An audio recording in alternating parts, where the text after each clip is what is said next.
best chance. We either seize it and swim with it by implementing all their demands, or we ignore it and sink the country altogether. Number 3, that the Kenya Kwanza regime must take full responsibility for all the deaths, injuries and destruction of property arising from the violent suppression of peaceful protests. The President must publicly direct his security organs to forthwith seize the ongoing abductions, an exercise that we believe is being undertaken with his full approval and the approval of the state. He must account for and order the release of all detainees abducted by these security agencies. Number 4, that the Independent Police Oversight Authority must expedite investigations into all these incidents, including allegations of mass murder by police in Githurai and in Rongai. We were shocked to watch the President claim on live television that only one life was lost. It tells you how out of touch with reality he is. Number 5, that in our view, what happened on the 25th of June 2024 amounted to a vote of no confidence in the Ruto regime. It is clear that this fact is totally lost on Ruto. It is reflected in his petulant proposals on how we manage our economy following the rejection of his tax bill. Instead of focusing on cutting wastage, opulence and corruption in his regime, he is hitting back at the Kenyan people with threats to cut funding for the judiciary and the county governments. 6, that the ODM party will support credible austerity measures in the executive and in parliament. These two institutions have been expressly indicted by the people as citadels of largesse and wastage, with fresh memory of the invasion of parliament and standing threats for occupation of the executive seat of power.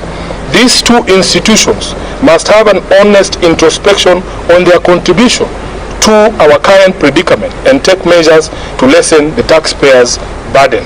As a party funded by taxpayers ourselves, we will also be taking steps to scale down on our presence across the country and some of our activities to reflect this new economic reality.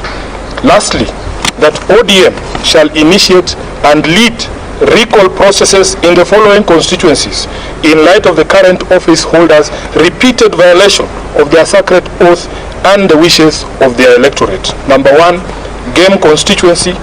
Number 2, Bondo constituency. Number 3, Navaholo constituency. Number 4, Kajiado Central. Number 5, Ikolomani. And lastly, Suba South in Homa Bay. Thank you. That is the end of the statement. Very good.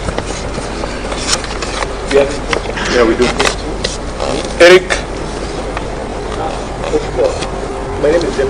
Jeff, yes. Sorry. I've seen the minority leader in the minority leader in the National Assembly.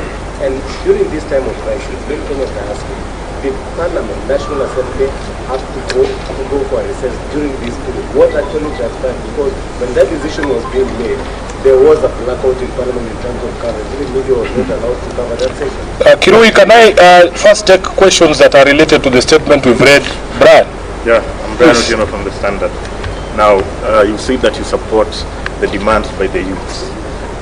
One among the demands is the resignation of President Ruto. Do you support that? The youth have spoken in clear and certain terms. Let us not pretend like we don't hear what they are saying. You have heard it, we have heard it, Ruto has heard it. Yeah. Next question. Yeah, the second question was that the kind of environment that the President is enabling right now, the suppression through police, do you think it supports his calls for dialogue?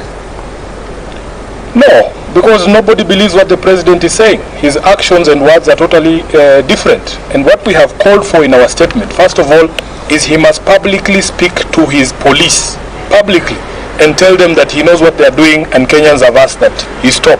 So if he doesn't stop that, really, there is really nothing to discuss. Many of the people he's looking for to have a discussion with are actually in custody. Let's look. You listed some 5 constituencies that you are going to initiate the recall.